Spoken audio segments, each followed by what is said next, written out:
I'm Adam Goldstein. And I'm Ryan Goldstein. We're the co-founders of APL, and we're extremely happy to be here today. We want to say thank you to the Retail Summit, the Dubai Chamber for having us, and Ryan will help get into it. So the talk today is about redefining a category. And instead, what we're going to focus on is how we looked at two markets, luxury and performance, and instead created our own category, luxury performance. That decision has allowed us to create a highly profitable, highly scalable business with which we own 100% of and have never taken any outside investment. So to kind of give you guys the full story, we want to take it back to where we started. And when we were 5 years old, our dad was working at LA Gear, and he brought us home the first shoes for the LA Gear lighted shoes to test for kids. So he came home, he gave Adam a pair, he gave me a pair. We're mirror image identical twins, if you guys don't know that. So that will make the story more relevant. Yeah, the beard throws it off a little bit. And so he gave us each a pair. We went to the bathroom, put on the shoes, turned off the lights, started stomping around, jumped up on the counter, looked in the mirror to see our lights, came down. I said, Adam, can you see my lights? He said, yeah. He said, Ryan, can you see mine? I said, yeah, but at the time the lights were on the back of the shoe. So we walk out and we tell our dad, we're like, we love the shoes, Dad, but we can't see our lights. You should move the lights to the side of the shoe. So this is before email, so he calls the factory in Asia and tells them they should move the lights to the side of the shoe for the kids. They did. They went on to sell tens, if not hundreds of millions of pairs of shoes. We like to take credit for that and say that's when we got started within the industry. So as the clapping would be a lot louder if we got royalties on those. Yeah. So as you can probably tell, we're not 6'10", and our passions growing up were always sports and shoes. So Adam and I actually ended up playing both basketball and football at USC. We were both two-sport athletes, and our passion was really always sports. So we spent 4 years all throughout college working on a technology that could instantly make you jump higher. And I was in the entrepreneurship program at USC, and I used APL as my business plan. And I said there was 3 things that were going to make it unique. 1, we were going to create a shoe that instantly makes you jump higher. 2, we're going to sell the shoe exclusively through our website. And 3, it's going to be $300. My professors at the time told me it'd be a massive failure and it wouldn't work. So obviously we had to start the company. And so when we started the company in March 2009. So March 9, 2009 is when we started it. We were still in college. We graduated May 2009, and then June 2010 is when we started selling our shoes. So the thing that really changed everything for us was on October 19th, 2010, our shoes got banned by the NBA. The reason they got banned by the NBA is because they said that it provided the wearer with an undue competitive advantage, and that was because we have 7 utility patents on a technology that instantly makes you jump higher. So basically, it's a compression spring-based system that sits in the cavity of the forefoot, so when you compress all of your energy, it propels you upwards instantly. When they announced the ban, that day it was the #1 news story in the world. It was the number 2, 3, and 17 most searched terms on Google. There was over 1 million articles posted in 10 days. We sold 9 months of inventory in 3 days. Our site crashed for 8 hours, and it took 8 servers to scale it back up. And that was really a seminal moment and defining moment for us, because for the next 4 years, we just sold men's basketball shoes exclusively through our website. The reason we mention that and talk about that is because we were looking to pioneer and create a category that didn't exist before, which was luxury performance. And we felt like the best way and the place where we'd have the most authenticity and credibility was by starting with performance. So we started in a micro niche, which was men's basketball shoes that instantly make you jump higher, something that as athletes ourselves, we connected with. We felt like really was not just a want, it was a need. And we knew that if we could establish ourselves there and really mean something special within performance, our vision of being and creating a category that didn't exist before was a lot more likely. So for the next 4 years, we just sold those shoes, men's basketball shoes, through our website. And then June 17th, 2014, we launched our men's and women's running shoes. And when we launched with that, our first retailer for men was Saks Fifth Avenue. And right away, we had the 2 top selling SKUs there.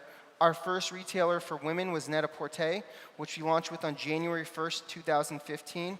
Within 6 days, we became the fastest selling new designer of all time and hit our season's target sell-through.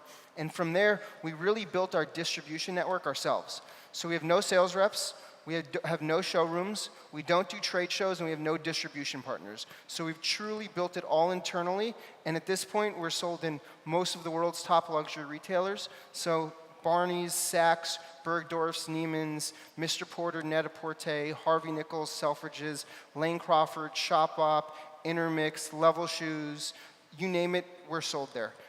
And that's been something that's been amazing, because what we looked at is if we wanted to create this category, we felt like the quickest way and the best way to do it was focusing on these top high-end luxury retailers, not only as a revenue and profit driver, but really as a marketer and brand builder. Because when we say those names, everyone knows what that represents. And they know that there hasn't been product from our world that's been in that luxury world before. So if we wanted to kind of redefine the luxury category and we wanted to redefine the performance category, the best way to do it was to partner quickly with all of these luxury retailers.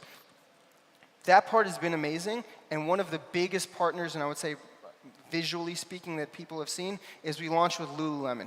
So we launched with Lululemon on August 8th, 2017.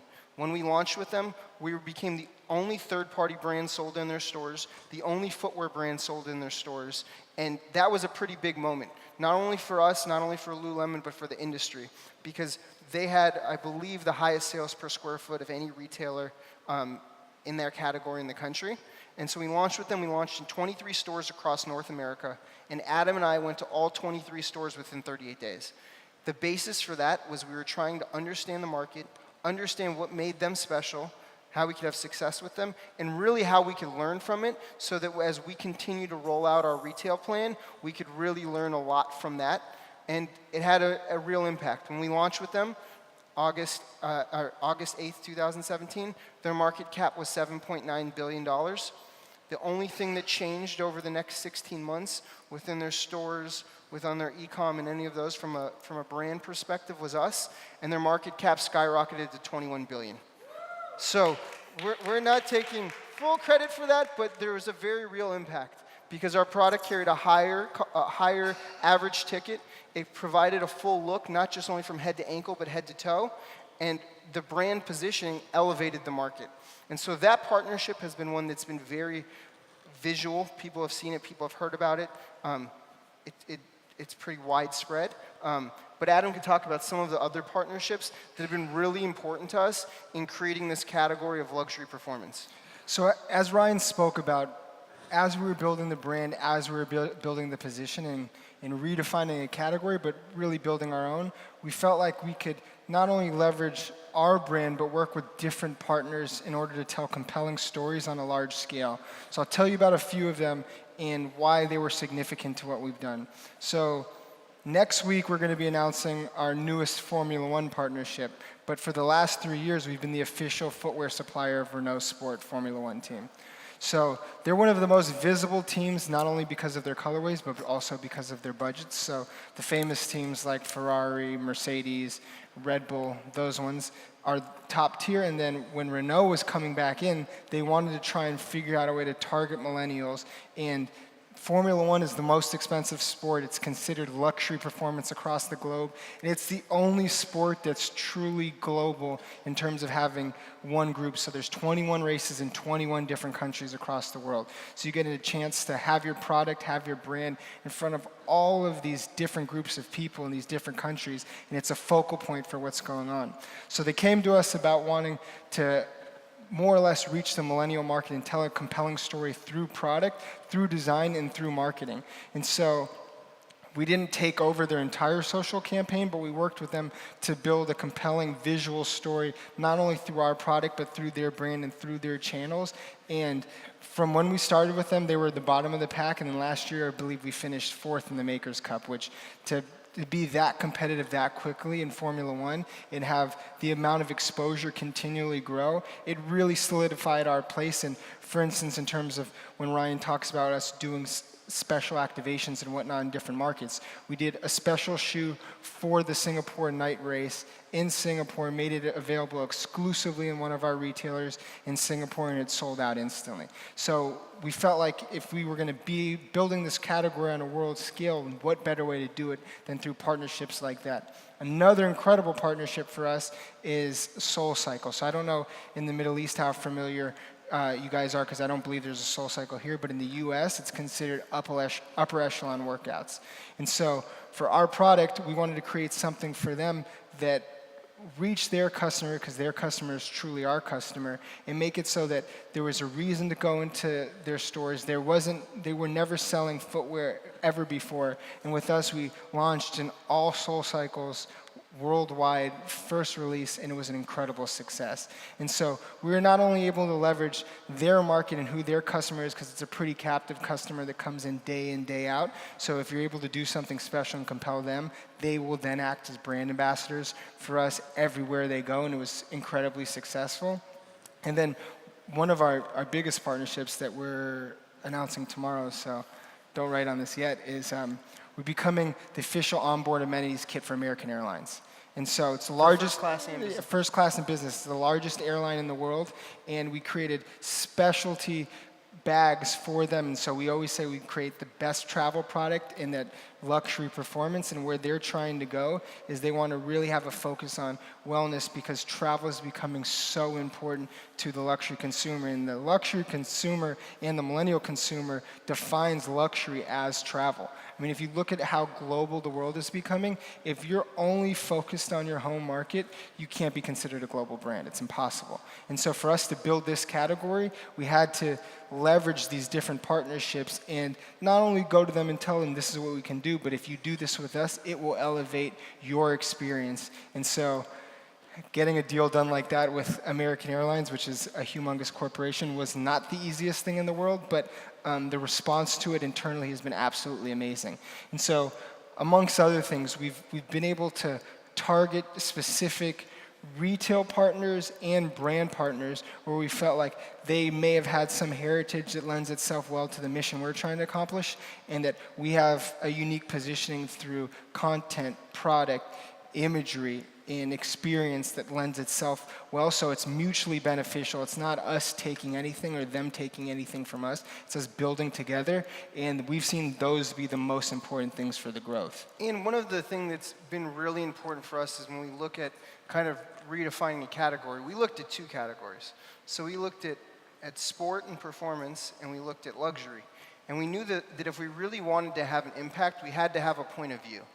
And one of the things that we always talk about is that heritage and experience are all really valuable, but inexperience is just as valuable, if not more valuable, because it allows you, forces you, kind of depends on how you want to look at it, to have a unique viewpoint and really just try and solve a problem the best way you think is possible. You're not taught a certain way to think, you're just actually looking for a solution and a way to make yourself stand out. And so everything that we've done as a brand, that's kind of been at the core of it. We haven't done things kind of by the book. We've done it in ways that really resonate with us, and the consumers responded in a really big way because of that. One of the things that's been important is that we haven't even spent much on marketing, with the exception of within the past 2 months. Everything has been organic, and it's because the customer recognizes that it's truly an organic conversation that we're having with them. And so we listened to them.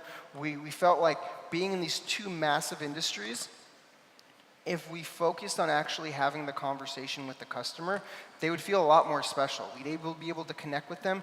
They would be our evangelists speaking to the world, and it would be something like we have this amazing group that's more powerful than even what the numbers are. And so that was something that's been really, really important to us, and something that has kind of been like a North Star. When we were looking at the industry and we were looking at these categories, we felt like we really had to stay true to ourselves first and foremost, and then the numbers, the volume, everything else would follow. But if we really wanted to have a demonstrable impact, it had to be along a journey that tied in exactly with what we envisioned from the beginning. And Adam's kind of led the charge when it comes to the interaction with the customer and how we communicate with them and then loop in that feedback. And you can kind of talk about that.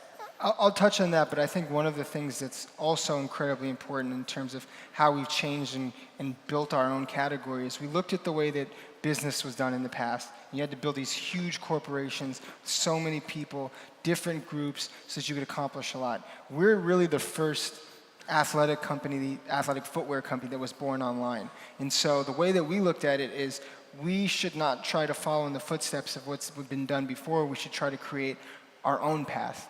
And so we outsourced all commodity functions. So we're standing up here today in very large company, and we have 13 full-time employees at our company. And our goal from when we started and to where we are today, and we're on track to do it, is be $1 billion company with 30 employees or less. And so for us, we felt like the future of business and the future of brands is to do it so that you keep everything that's proprietary in-house: technology, design, content, storytelling, user experience. You keep that in-house, and then everything that's a commodity function, you outsource it. In order to build that infrastructure, you have to spend so much time, so much money, and it's just not something that we were interested in because we wanted to own the company. Not to say that it's going to be like that forever, but to get to this point and to where we're going, it had to be that way. And so we looked at it differently and said that we wanted to try to do it this way, and we were willing to fail as long as we were failing on our terms. Thankfully, we didn't, but that was the way that we looked at it. And so as we've grown the brand, one of the things that Ryan talked about is the content aspect and the social aspect. We shoot all content in-house. Every single image that you've seen so far has been shot by one person. And so we have a singular point of view when we're articulating our product. And I was listening to one of the panels yesterday. I was listening to yours in terms of like when you're talking about all of these different retail locations across the world and all of these different experiences. If you use user-generated content, it goes a really long way. But when you're creating the content, it has to be a specific point of view, and so that when people see it, even if they don't know the brand, they know the feeling. And that was what was the most important thing to us. And so we've built this social community, and it's in the past, a lot of brands had to have these large focus groups, and so they would ask questions to this random pooling of people and say, I think this is what everybody thinks, let's go with that. Now, through the digital age, if you look at who's following you on Instagram, who's on your email list, all of that, use them as your focus group. Your customers and the people that are spending the money, those are the people you should listen to, because they're the ones that will tell you what they think, and they're the ones that are putting money in your pocket and fueling the business. And so that's the way that we've done is we didn't go to outside third parties for that. We kept that in-house, and we have an organic conversation with our customers, and that's the reason why it's been so successful when we do product launches, we do things of that nature. And then, as Ryan was talking about building the category, we needed the retailers in order to establish ourselves on a global scale and say, when you say those names, they'll understand what we stand for and what our positioning is. But the long-term goal is to have 90% of all revenue come through direct-to-consumer in our own flagship stores. So we're opening our first flagship store, as long as everything goes as planned, October 12th in Los Angeles. And CBRE actually helped us get our absolute dream location. And so they've been incredible. And I believe we could have done it ourselves, but they definitely helped expedite the process. And we're going to build these experiential moments across the world. It starts in our hometown of Los Angeles. And the reason why we're choosing October 12th is because that's APL Day in the city of Los Angeles, named by the mayor. So that's a pretty important date for us. But we want to create these visual experiences so that it takes what's an organic online brand offline, and so you can experience it in real life. And not only will there be an extremely profitable store, but it will raise what the e-commerce sales look like. So as we continue to build the brand, we want to not take anything away from our retailers, but have most, if not all, of the growth segments come through our direct-to-consumer channels. And when we talk about the actual brand, the product, the design, everything that goes into it, we've had a few different things that have been tenets of what we've done and why we've done it. So when you look at the product, we say that we don't use any big emblazoned logos. We let the materials, the color, the technology, and design tell the story. And those are the same type of things that we'll bring into our retail environments. And one of the things, like I was listening to a panel yesterday, and it's something that we fully believe internally, is that if you look at stuff and you look at brick and mortar and digital separately, you're doing yourself a disservice. So we look at it kind of as a full world when it comes to the product, when it comes to what the digital experience will be like, and what the actual brick and mortar locations will be like. It's bringing it all together so that when the customer sees the product, whether it's being shipped to them, or they see it online, or they see it in store, whether they walk into your environment, everything feels cohesive. Everything feels like your brand means something.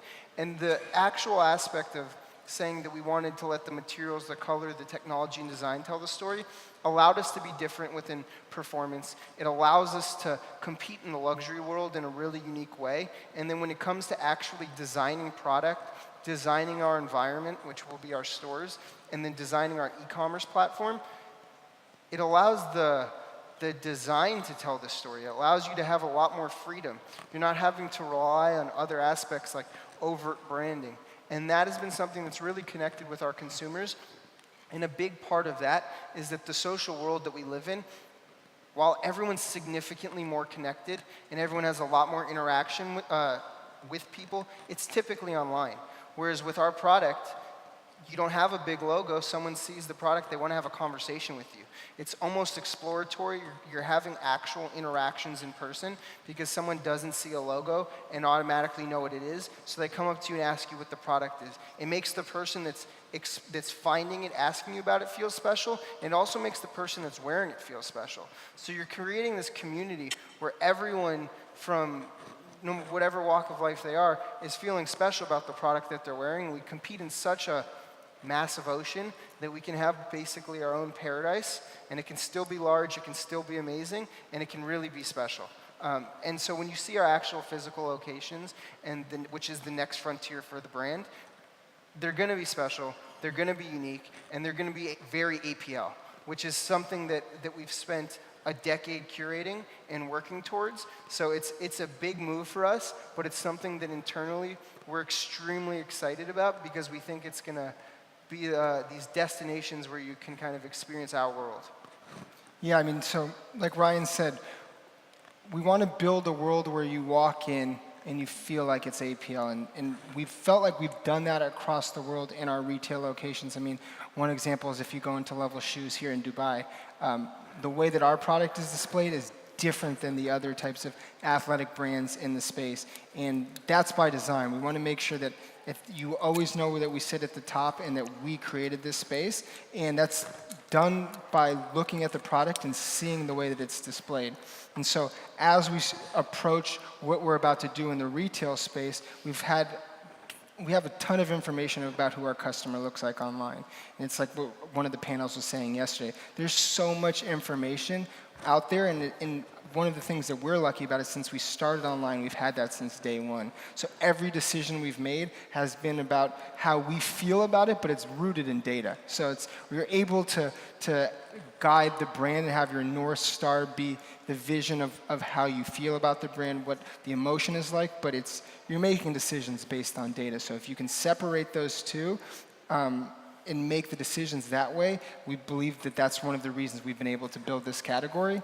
And then as we build out the retail experiences, we want to make it so that when you walk in and you see what our Instagram looks like and then you see what our stores look like, there's so much cohesion there. And that we've seen that with some of our retailers, when we open in a new market, if we are able to curate what the retail experience looks like in store, we've seen up to 30x increase in our direct-to-consumer business through our website. And so it's a thing about what millennials, Gen Z, I mean, even older generations too, they want to feel something because there's so much time spent on this phone. So when they walk into a retail store, it's not always to just buy the product the first time. It's so that they can get the same feeling they have when they're scrolling through the screen in person. And we believe we're going to really be able to execute that on a high level globally. And so instead of rolling out stores all across America back to back to back, we're going to roll out in our 3 main markets in the US and then have a global perspective. So then touch all of the major cities globally where not only we want to be, but where we have a presence. And back to the data, it'll tell you if you have customers there. And also the way that we've built through influencers and whatnot. It's all been organic, but we're able to leverage their local audiences for huge moments. So like if we're trying to do something in Seattle, it does you no good to get the biggest influencer in New York. You should try to focus on the main person in Seattle, because if you're trying to sell 1,000 pairs of shoes and the Seattle influencer has 60,000 followers and they're solely focused there, that's who you should leverage. You don't need the person with 1 million followers. And so we've done that very, very well, in my opinion, is that we've concentrated on when we do different types of activations, when we do different types of product, we really are focused on not just going for the biggest, but going for the most concise and the person or the group that will make the biggest difference. Yeah, and we at this point want to open it up to questions, because there's about 10 minutes or so left. So if you guys have any questions, we'd love to answer them, but we've enjoyed talking to you guys kind of about our journey, how we created the luxury performance category, and everything that's gone along the path.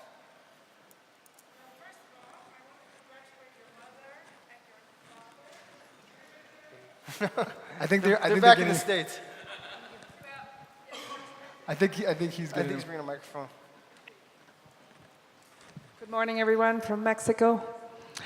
I want to congratulate your mother, your father, the light story. And you mentioned luxury and sports brand together. So $300. What happens to people who don't have $300 and want to wear this? So at this point, when we started, our basketball shoes were $300. Now we have product that ranges from $100, which are our slides, that goes all the way up to $20,000, which is a really special product that we create. So we kind of try and run the full spectrum. And it comes down to, we create a product that we feel is the best possible product for the best possible price. So it's not something that is for everyone. We hope that we can create aspirational product that people either buy on the spot or they save and work towards. But in the end of the day, we focus on really the part of the market with which we're trying to own. And we hope that it gets as many customers as possible, but it really starts with just staying true to that. Hi, thank you for sharing your story. It's very inspiring. Do you have any plans on expanding your offerings to children? It's funny you should say that. That is one of our main product category extensions is children. And so one of the reasons for that is we obviously monitor our social channels intensely. And we saw so many mothers and fathers posting pictures with their kids, and like the focus of the shoot is their shoes with the kids' shoes. And so what we wanted to do is make sure that we went into the kids category with a product that was not a, for lack of better terms, dumbed down version of the adult product. So it's scaled down, not dumbed down, but in the products that we're launching with are our two newest product offerings. And so if we would have gone with our older products, it would have been too difficult, because our Phantom, which is the one you see, is too complicated for younger children to tie. And so one of our best offering and our #1 silhouette currently for women and our #2 silhouette for men is the Bliss. And so that's one of the shoes that we're launching with for kids, because it's a laceless shoe. So as the kid gets older, they can get into the lace shoes, but we needed a product where it felt like the parents could wear the same product as the kids. Obviously, colorways will differ. But that is our next key category extension, so that's a good question. Hello, stand up, okay. My name is Tariq, I'm from Hijab House. I just want to say my birthday is actually APL Day, October 12th. Great day. Great day. Great day. My question is, you talked before about outsourcing the functions of your business to other parties and keeping your company lean. What can you say about the costs of that and how that may not be able to be passed on to your customers if there are added costs to doing that? So when we build our business model, when it comes to like the actual products, everything is kind of cooked in. So when we're figuring out the pricing of the shoes, whether it's wholesale, retail, everything, we kind of pass it along in terms of the full funnel. But it's a small incremental cost that it definitely takes away a tremendous amount of headache, and it makes it so you can really focus on the stuff that makes you special. So I think when you get to a certain scale, people really like to explore bringing in-house because they want to own everything. But we feel like we're working with certain partners. One of our partners for sourcing manufacturing is the largest in the world. They're over a $30 billion company. So there's a lot of runway to get to the point where we'd even contemplate bringing it in. And the cost to us is minimal versus what would actually take. And then I'm not just talking about numbers-wise, but brain power, everything that goes into actually creating that full network. So when it comes to pricing, and I think it's part of why we looked at the market and we said we can either enter in at the top, which is luxury, or the bottom and compete on price. You can't do what we do and compete on price, but if you're living in the luxury world and you're creating amazing products and it's something that's cooked in, you can. So that's something that we kind of identified from day one, and we knew that if we were going to own the business 100% and grow it to where we are now, that's something that we had to kind of build into the margin, everything that we were doing. Hello. Hi. Good afternoon. My name is Jaideep. So we heard a lecture in the morning which was about going more local. You guys are looking to go more global, right?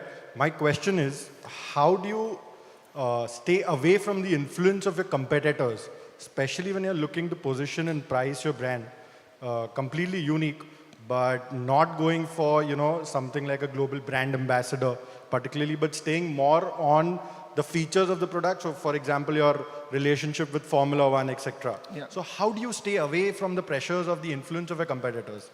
How do you stay away from the pressure of I couldn't hear the last part.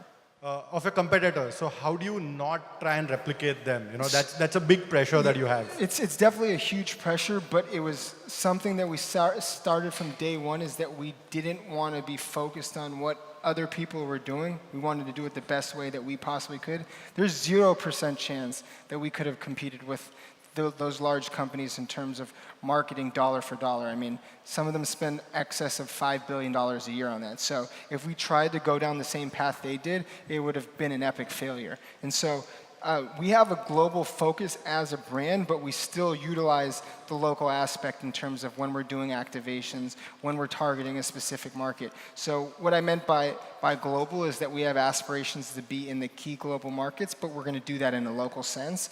But having global ambassadors and things of that nature, it's extremely expensive. It's hard to prove the ROI unless you literally have the biggest guy in the world, and that's, since it's 100% independently owned, that was not something we set out to do.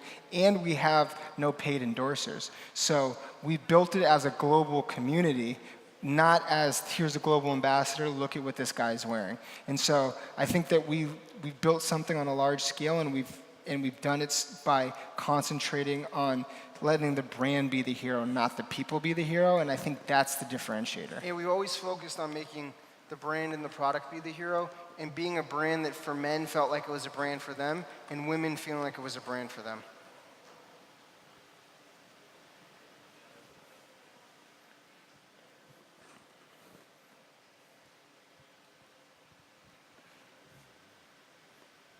Hi, this is Adnan. I want to check, you just mentioned ROI. Once you are opening the offline store in LA, are you considering it a separate cost center without the online sales and click and collect, or how you are planning to do it? So, and to which size you are planning to go? Like Skechers and others, or it will be just experience stores in each main city?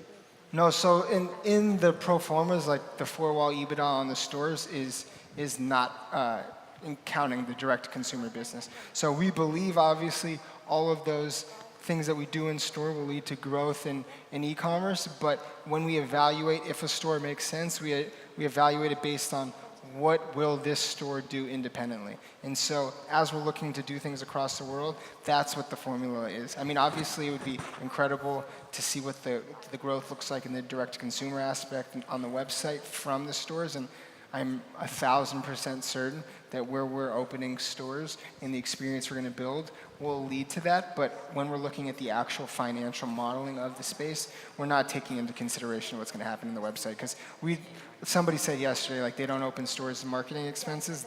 We're not going to be doing that either. It's going to be solely as a business decision that makes sense for what the profit margin on that store looks like. So 50 seconds. Is there any more? Or what? Hi. Quick question, because I think everything in the world today is see now, buy now, speed to market. And obviously, one of the disadvantages they say of not owning your supply or your production is speed to market.